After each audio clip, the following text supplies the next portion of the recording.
আরও ৩ জিম্মির দেহাবশেষ ইসরায়েলি সেনাবাহিনীর কাছে হস্তান্তর করেছে হামাস। যুদ্ধবিরতির মধ্যে গাজায় ইসরায়েলি হামলায় আরও এক ফিলিস্তিনি নিহত হয়েছে। এদিকে অব্যাহত হামলা, অন্যদিকে পর্যাপ্ত ত্রাণ না পাওয়ায় ফিলিস্তিনিদের মধ্যে হতাশা বাড়ছে। প্রিয় দর্শক, বিস্তারিত জানাচ্ছেন আমিনা রহমান সুপ্তি।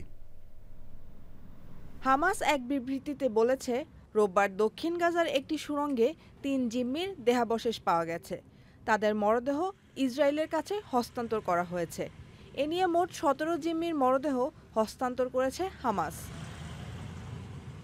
ইসরায়েলি সেনাবাহিনী জানিয়েছে, রেড ক্রসের মাধ্যমে হামাসের হস্তান্তর করা দেহাবশেষ তারা পেয়েছে।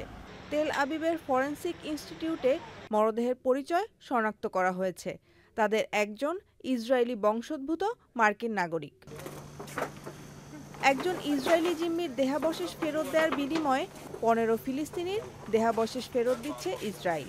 তবে পর্যাপ্ত ডিএনএ কিট না থাকায় মরদেহ শনাক্ত করতে হিমশিম খাচ্ছেন গাজার স্বাস্থ্য কর্মকর্তারা।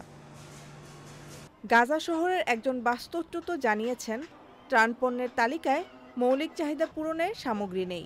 রাফা থেকে বাস্তুচ্যুত জিয়াদ নামের এই ফিলিস্তিনি বলেন, তারা কোনো আন্তর্জাতিক সাহায্য দেখেনি।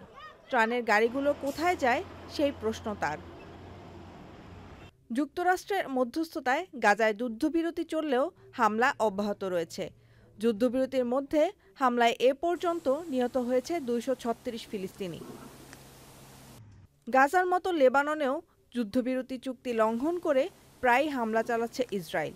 দক্ষিণ লেবাননে শনিবার ইসরায়েলি বিমান হামলায় ৫ হিজবুল্লাহ যোদ্ধা নিহত হয়েছেন। Amina Rahman Supti, channel I.